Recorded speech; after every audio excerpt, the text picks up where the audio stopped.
No one is going to be surprised when I say that gold has lagged the markets over the last decade. Historically, it's been a hedge, whether against uncertainty, volatility, or inflation, and during the 2010s, we saw a pretty incredible bull run in the markets, at least after we recovered from the Great Recession. Stocks boomed, sentiment was high, and so gold struggled to perform as some people had hoped, but in reality, this was expected. Gold is supposed to perform well when markets struggle and badly when they boom. But then came the fears that we were overdue for a correction, fears of a market downturn or even a recession. Following that came the pandemic, which shut down just about every country in the world. It damaged the profits of the vast majority of companies in the world, and it sent people's outlooks for the future plummeting. Many people seem to forget this, but gold rallied on this news just as you'd expect it to. It rose actually to above $2,000 per ounce, and everyone was expecting it to perform well over the rest of the year.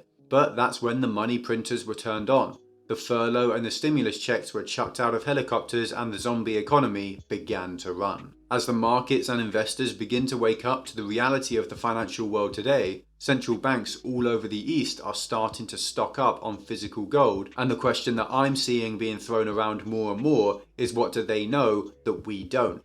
And more specifically, are they predicting a black swan event? That's what we're going to be answering today, but first, really quickly, if you're new to the channel, make sure to subscribe. If you enjoyed this video, then hit that like button and leave a comment for the algorithm. Also, make sure to check out our Patreon. We're building a community of investors with loads of exclusive content, including buy and sell alerts from my own personal portfolio, so make sure to check that out if you want to support the channel. So what has really been going on? Well, central banks all over the world, but in particular in the East or in areas where they're less likely to be favourable to the West in the United States, have been increasing their gold reserves, or in other words, buying lots of physical gold bars. Now there are some really big players here. We're talking about the central banks behind Russia, India and China, but we're also seeing this happen with smaller countries like Serbia. In Russia, for the first time in decades, the country is holding more gold than US dollars after going on a gold buying spree. They now hold about 23% of their $580 billion reserves in gold, a percentage that has been increasing.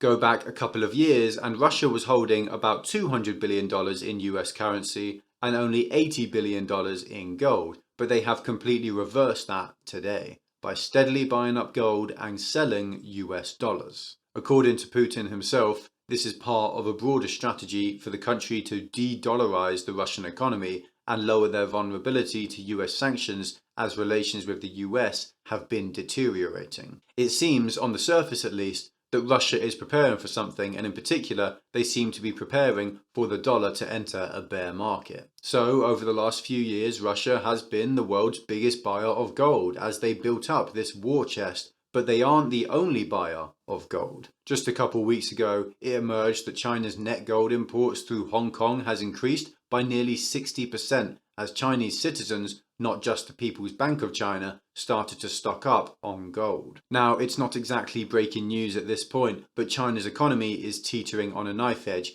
as every week another property developer defaults on their debt obligations, as the energy crisis continues to hamper supply and production, and consumer sentiment plummets as the CCP attacks capitalism. Basically, this has caused a lot of people in China to start stocking up on gold in order to hedge against some tougher market conditions in the future.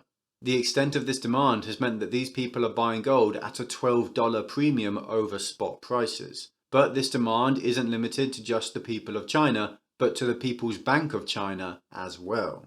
Now, on the surface, it would appear as though the central bank isn't stocking up on gold, but the reality is probably very different. We all know that Chinese state secrecy is no laughing matter, and the country has no qualms hiding whatever it deems sensitive from prying international eyes. Nonetheless, there is a lot of evidence to suggest that over the past decade, the People's Bank of China has secretly been stocking up on gold, increasing their reserves by thousands of tons. In 2014, Jim Rickards reported that G4S had transported gold into China by land through Central Asian mountain passes at the head of a column of People's Liberation Army tanks and armoured transport vehicles. From 2011 to 2015, the total amount of gold stored in London fell by 2,750 tons. yet only 1,000 tons was recorded as net exports of non-monetary gold. Basically, 1,750 tons of gold was bought by an organization that uses gold as a reserve asset, or in short,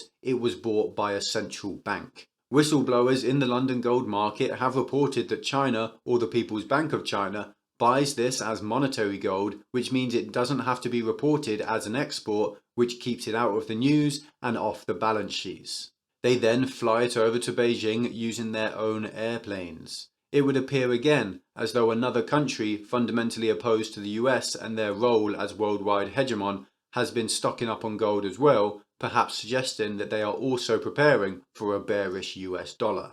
Serbia, a far smaller and less significant country than Russia or China, but one that has been working towards decoupling itself from the West recently, has also announced that they want to build their gold reserves with plans to buy from China's new Jin gold mine. You might remember when Serbia bought vaccines for COVID from China and Russia while the rest of Europe was waiting for Western vaccines to be developed. Well, despite the fact that Serbia is already holding more gold reserves than ever before, it is looking to increase that number by another 30% over the next couple years. The central bank's governor cited concerns around the developing energy crisis in Europe, along with other problems like rising inflation. In my mind, this can't really get any clearer. Serbia is preparing itself for a downturn in Europe and the US, and it wants to ensure that it has the reserves to keep its government solvent when maybe other governments aren't so lucky. India, a country that isn't necessarily opposed to the West but is certainly far more independent of the US than somewhere like the UK, has also been increasing their gold reserves. Over the last 12 months, the Reserve Bank of India has bought another 75 tons of gold, increasing their holdings by 11% year over year. If it wasn't clear before, it should be now.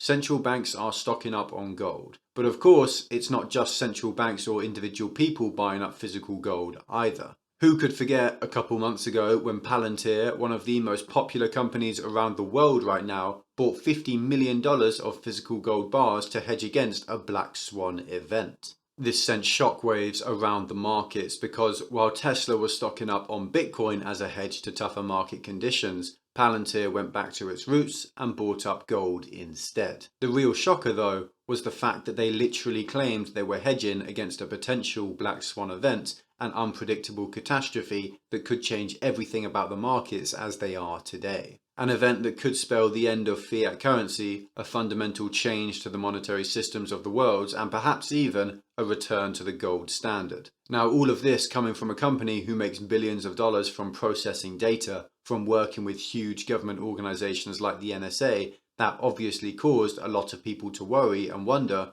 what do they see that we don't? So why are these people, these banks and these organizations buying gold? Well, according to the central banks themselves, by and large, they buy gold because of its performance during times of crisis. They buy it because of its historical position, which means that they basically think it's sitting at an attractive price compared to historical trends, past peaks and troughs. They're buying it because of its long-term use as a store of value and because it's an effective portfolio diversifier. But they're also buying it because there is no political risk behind it and because there is no chance of default. In short, gold has been an essential component in the financial reserves of nations for centuries, and it's showing no signs of diminishing today. As gold carries no counterparty risks, no one can default on gold like they can on bonds or commercial papers. It has very high levels of trust in all economic environments. Gold also has an inverse relationship with the US dollar or the markets as a whole. Typically, when the dollar dips in value, gold rises, allowing central banks to protect their reserves at times of market volatility. The belief that the US economy and the US government might struggle over the coming years is growing, especially in the East in countries like Russia and China, and a lot of people are starting to think that they're stacking up on gold in preparation for that event. Central banks are moving away from US dollars. They're worried about the finances of the US government, their ballooning debt and interest obligations, and they're also worried about soaring inflation and how that could affect the value of dollars in the future. These banks buying up gold, increasing their reserves, makes perfect sense then, doesn't it? They need to ensure they have the reserves necessary to operate in times of crisis, and if the US dollar is going to collapse, then we'd expect gold to increase in value to counteract that fall and keep these governments stable. Is it really so unrealistic, the idea that these foreign governments are predicting a market crash, a recession, or even a black swan event? And if they were predicting something like that, would they really be behaving any differently? I think there is a serious chance that this is the case.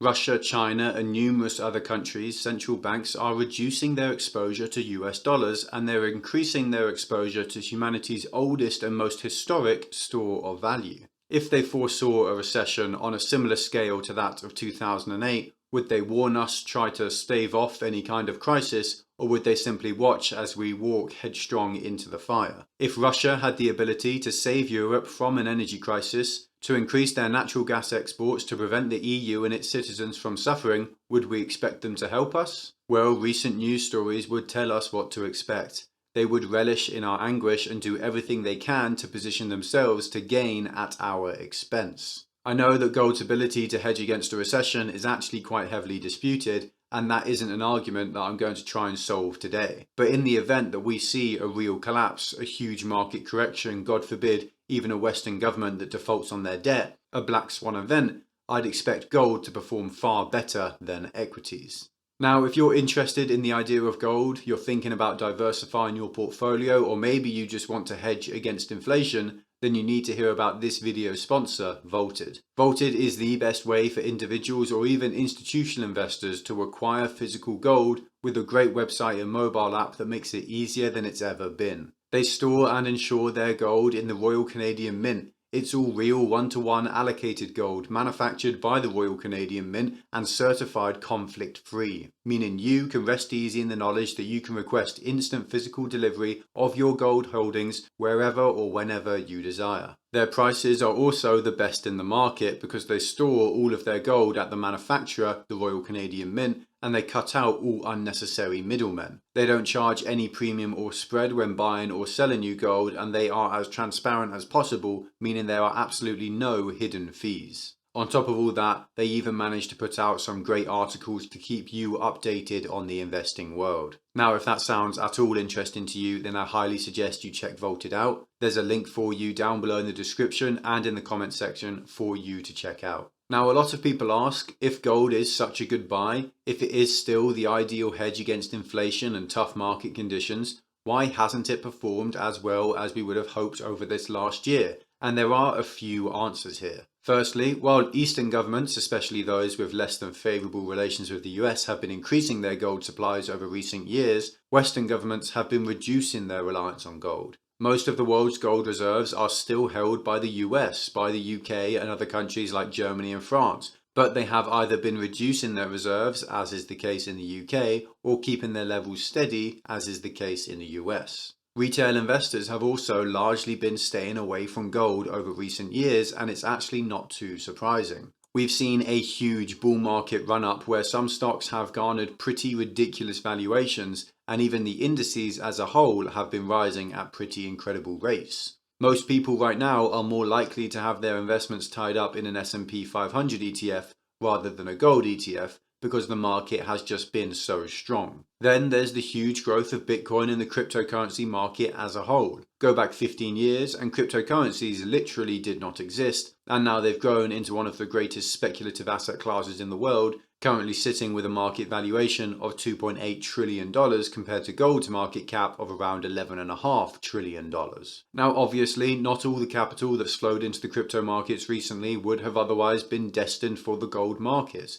But when a significant portion of crypto investors buy into coins like Bitcoin as inflation hedges, including some pretty huge names like Paul Tudor Jones, we have to consider the fact that gold has likely had some capital inflows stolen away from it. Interest rates are at all-time lows, and they've been at all-time lows for years now, which has led to a market environment that rewards big risk-taking companies, growth and innovation, not caution. Gold was never going to perform well while alternative investments were promising revenue growth of 100 times over a few years, and profitability that traditional businesses could never dream of. Gold was never supposed to perform well. While markets boomed, profits rose, and technology thrived. So why might gold be poised to perform well over the next decade while it lagged over the past? Well, in short, the market and the economy are looking worse and worse by the day, and this could lead to an environment where gold would excel. The first thing that I know you're probably tired of hearing about at this point, but it's important and it is often a catalyst for stronger gold prices, is inflation. Now, gold's history as an inflation hedge is pretty well known. It's been around as a store of value for thousands of years because of its basic properties, the most important ones being that it's inert, it's useful, and it's rare. It is not possible for a government to inflate the gold supply because there just isn't that much of it around and it's expensive to find and mine. While our currencies, the dollar, the euro and the pound, are losing their values by the day as the supply continues to be increased at alarming rates, the value of gold remains strong. Inflation is 5.5% on the low end in the US and it's approaching those levels in Europe and other countries around the world as well. Despite Powell and Yellen's earlier claims, this inflation isn't transitory and it hasn't fallen back down to more sustainable levels as they had claimed it would. Supply chain delays and production shocks have had an impact. They've caused the price of lots of different goods and services to rise as the markets have been incapable of keeping up with demand. But to claim that the expansion of the money supply by over 30% in 1 year and inflation of 5.5% in 1 year are entirely independent of each other requires some pretty impressive mental gymnastics. Then we have the energy crisis that is emerging and which will have far-reaching consequences as well. It started with high oil prices and rising gasoline prices all over the world,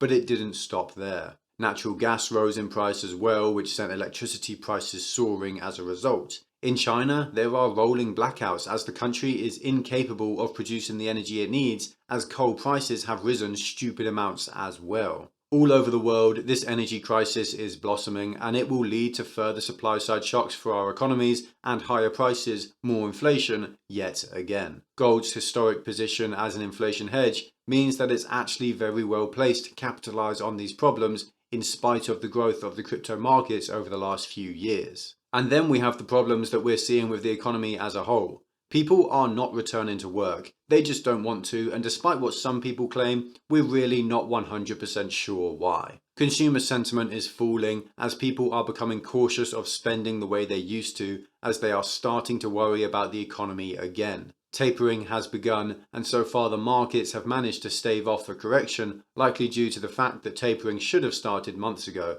But interest rates are still at record lows, and at some point in the future, that will change. If these high levels of economically inactive people, this stagnant growth and this high inflation continue in tandem with each other, then stagflation is inevitable, and once again, gold will be well placed to perform strongly, just like it did in the 70s and early 80s. Then there's the fact that the crypto market runs in 4-year cycles more or less, and it's very plausible that a turndown is right around the corner. Should a market correction come and the crypto markets, but Bitcoin in particular, rout with stocks, then I would expect to see those who bought Bitcoin as an inflation hedge or a hedge against tough market conditions in general rotate out of their positions. I could see the gold market picking up where it left off as potentially trillions of dollars enters the commodity seeking a safe haven from a recession. I know that when it comes to gold, it's difficult to see an environment where it really exceeds, especially for people as young as I am. When gold ran up in price in the 2000s, I was a child at school and had no idea what was going on. I've grown up, matured and entered the markets during a period when gold has languished, so that's all I've really ever experienced, and I wouldn't be surprised if a lot of you are experiencing something similar. It's easy to listen to Jim Rickards and write him off as someone who doesn't understand the markets anymore, but before this recent period of getting things a little wrong, he had got things right for decades. It's easy to think of Warren Buffett as a man who has lost his magic touch, but it's important to remember that before the 2010s, he beat every index and every investor for over 50 years. We as humans have a tendency to pay more attention to what's happened recently and give those events more importance in our minds. That's why after Cathie Wood had one good year and destroyed the markets, she was billed as the investor of our decade, despite the fact that just 1 year later, she's performed far, far worse. Just because gold has struggled recently doesn't mean it's doomed to struggle forever. even if you disagree with my overarching thesis here today, is worth listening to and paying attention to what central banks are doing to consider why Russia might be stocking up on gold and what they might be expecting in the future. Personally, I'm still not 100% sure what I think this all means, but I don't think it's far-fetched to think that Russia is predicting a black swan crash. Now, if you're new here, then consider checking out our Patreon. We're building a community of like-minded investors where we can talk and discuss all kinds of ideas just like we do on this channel. You also get access to loads of exclusive content that isn't available anywhere else. You can chat to me directly. You get early access to all videos, private live streams, and buy and sell alerts for my personal portfolio. On top of all that, once we reach 100 patrons, I'm going to hire a full-time video editor to help me put out even more content just like this. If you enjoyed this video, then make sure to subscribe. If you want to help spread the word, then consider liking the video and leaving a comment, and YouTube will do its part by pushing this video out to more people just like you. I really do appreciate all the support you give the channel, even if it's just leaving a like. There's also a link down below to my other channel in the description that you can check out as well. Also, make sure to check out this video's sponsor, Vaulted. Link is down below in the description. Finally, there's also a link down below in the description to BLOCKFI, where you can get up to $250 in free Bitcoin, and you can earn interest on whatever crypto you hold. Whether it's Bitcoin, Ether, or even stable coins, you can earn as much as 9% interest a year. I personally hold about $15,000 on BLOCKFI in the form of stable coins, which allows me to earn 9% interest while still being able to access that cash if there's a market downturn. But I don't have to put up with the measly 0.1% returns that I'd get on a savings account. So if that sounds interesting to you, then make sure to check BLOCKFI out. Thanks for all the support, thanks for watching, stay stoic, until next time.